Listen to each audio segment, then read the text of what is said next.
in the heart of ancient Rome. Centuries before the mighty empire stretched across the known world, there lived a king whose very name became synonymous with arrogance, cruelty, and unrestrained power. His name was Lucius Tarquinius Superbus, Tarquinius the Proud. To this day, his reign is remembered as the darkest chapter of Rome's monarchy, and it ended in fire, blood, and revolution. But the story of his downfall does not begin with armies or political schemes. It begins with a single horrific act, one that shook Rome to its very core, an act so vile that it sparked outrage across every class of society. It was the act committed against Lucretia, a woman whose tragedy would become the seed of Rome's liberty. But to understand why this story shook the ancient world, we must first step into Rome as it existed under Tarquinius Superbus. Rome in the late 6th century BCE was still young, not yet the sprawling empire of Caesar or Augustus. It was a city of proud citizens, farmers, soldiers, and builders. It was a city that had grown from small villages into a powerful state. Yet at its heart, Rome was ruled by kings. For nearly 2 centuries, the monarchy had provided both strength and order.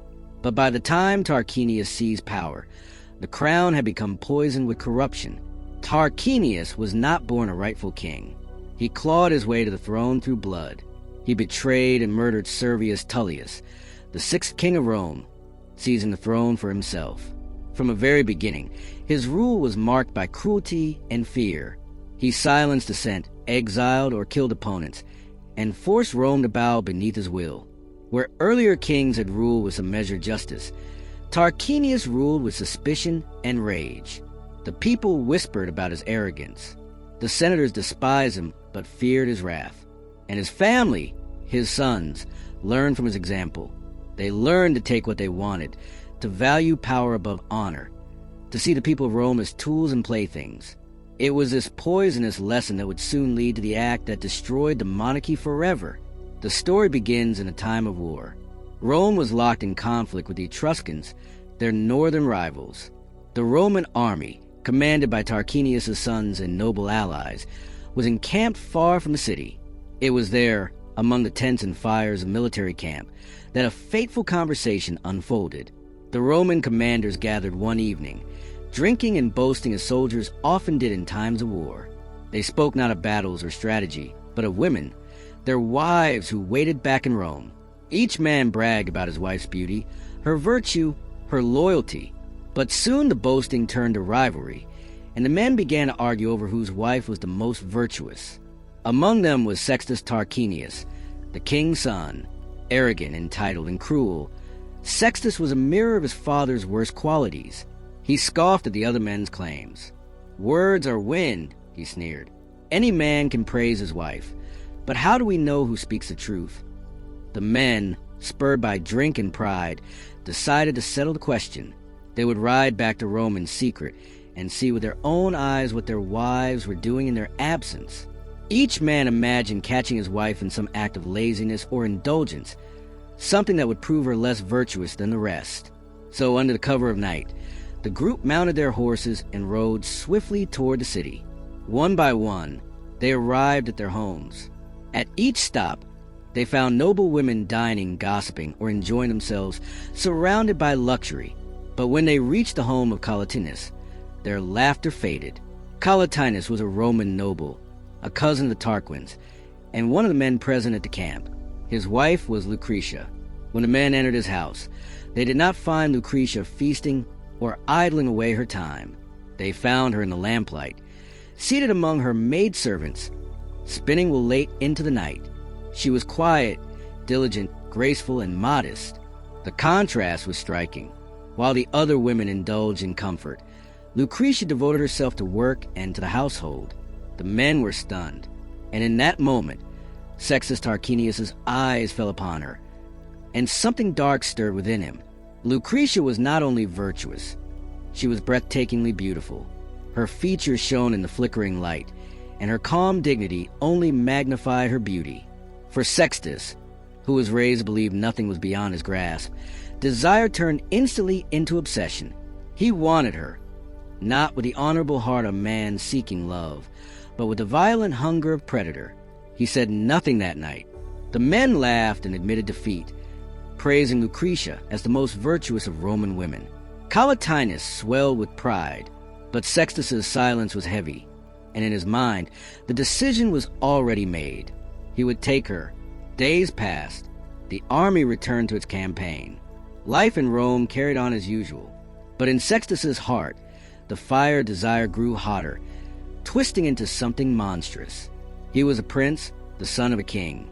No one had ever denied him anything. Why should he not have Lucretia? And so, one night, Sextus set his plan into motion.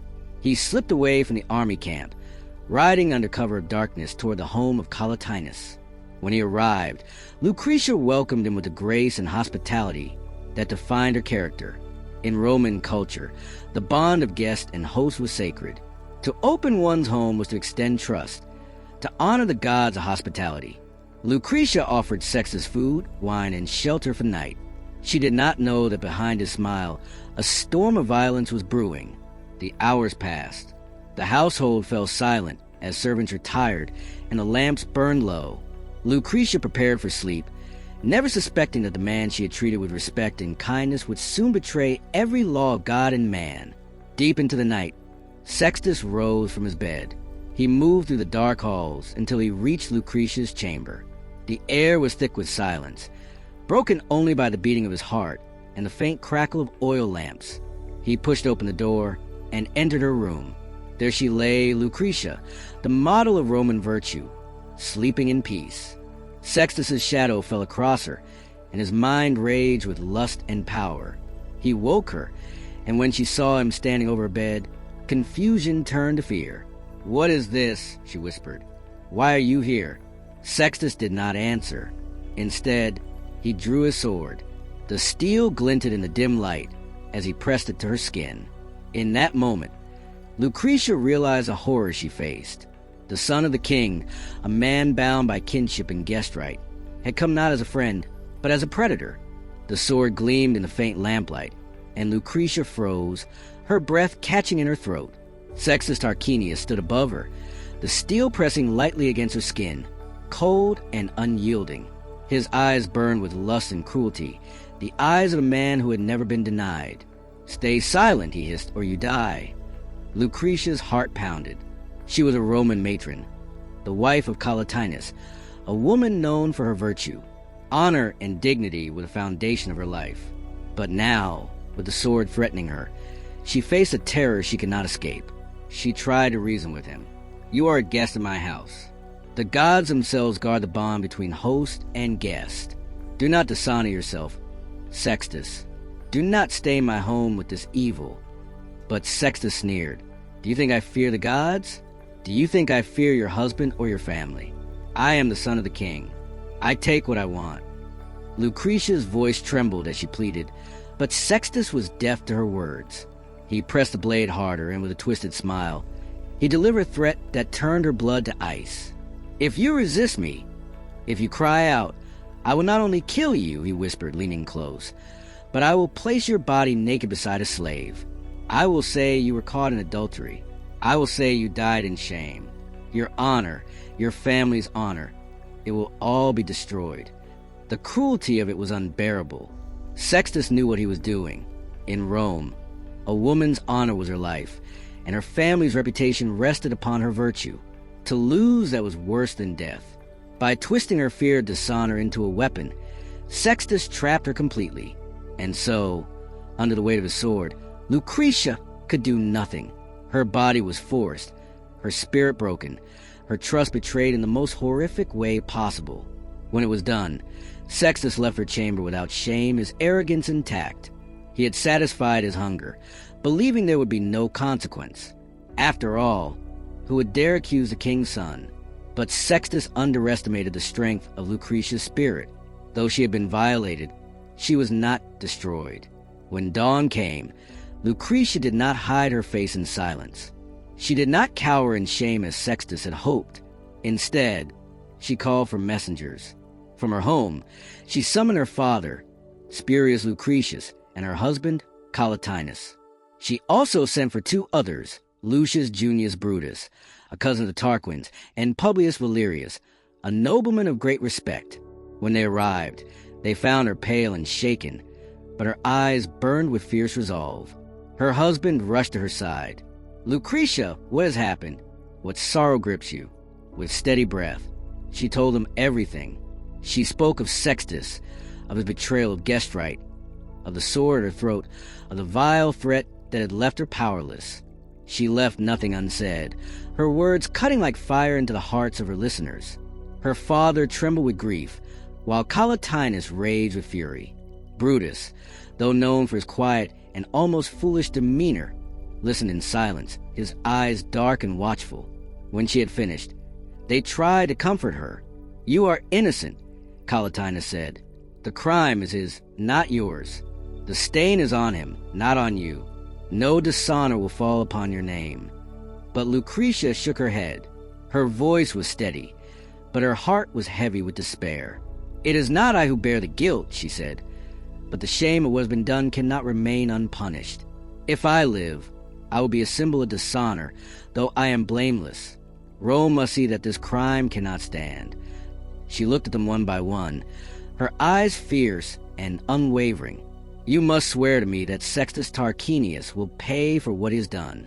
Swear to me that this tyranny, this arrogance of the king and his sons, will end." They swore it, placing their hands upon her, vowing that Sextus would not go unpunished. But Lucretia had already made her own decision. Before they could stop her, she drew a dagger hidden in her garments. With a cry that echoed with both pain and defiance, she plunged it into her heart. Her body fell lifeless to the floor. The room was filled with horror. Her father collapsed in grief. Her husband cried out in anguish, and her friends stood in stunned silence. But Brutus stepped forward. He lifted the dagger from her wound, held it high, and spoke words that would forever change Rome. "By this blood," he declared, "the blood of the most virtuous woman in Rome, I swear that I will drive out the Tarquins. No man of that house shall ever again rule Rome. By the gods above and by this dagger, I swear that I will never rest until Tarquinius Superbus and his accursed family are cast from our city forever." The men echoed his oath, fire burning in their hearts. The grief that had crushed them now transformed into fury, and Lucretia's death became the spark of revolution. They carried her body into the streets of Rome, displaying her as a symbol of Tarquinian cruelty. Crowds gathered, horrified by the tale, enraged by the injustice. The story spread like fire through the city. Lucretia, the noble matron, destroyed by the king's son. The people, who had long suffered under Tarquinius Superbus's tyranny, had reached their breaking point. The arrogance of the king, the cruelty of his family, the endless abuses of power. Lucretia's death gave form to their anger. Brutus stood before them, once considered a quiet man of little consequence, and now revealed as a leader of steel. He called out to the Romans, "Will you endure this tyranny any longer? Shall kings, drunk with pride, trample your wives, your daughters, your very lives? Or will you rise as free men and cast them down?"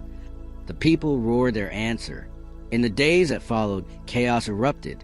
The Roman army, weary of the king's cruelty and sickened by Sextus's crime, abandoned Tarquinius. The Senate, once cowed into silence, stood firm with the people. Tarquinius Superbus and his sons fled Rome. Their power shattered, their arrogance finally repaid. They tried again and again to reclaim the throne, but the Romans would never again suffer under a king. From the ashes of monarchy, Rome gave birth to something new, the Republic, a government where no man would ever again call himself king, where power would be shared, checked, and balanced. And at the heart of it all was Lucretia, the woman whose tragedy ended tyranny. The story of Lucretia is more than an ancient tale. It is a reminder that even the mightiest tyrants can fall, and that a single act of courage, even one born of grief, can change the course of history. Tarquinius Superbus sought to rule Rome forever through fear and blood. His son believed he could take whatever he desired, but in the end, their arrogance destroyed them. Rome became free, and its people vowed never again to bow to the will of kings. And it all began with a horrific act in the dead of night, an act that turned virtue into martyrdom, and martyrdom into revolution. Lucretia's voice was silenced, but her story echoed for centuries. To the Romans, she was a symbol of honor and sacrifice. To us, she remains a haunting reminder of the cost of unchecked power and of the courage that can rise from tragedy.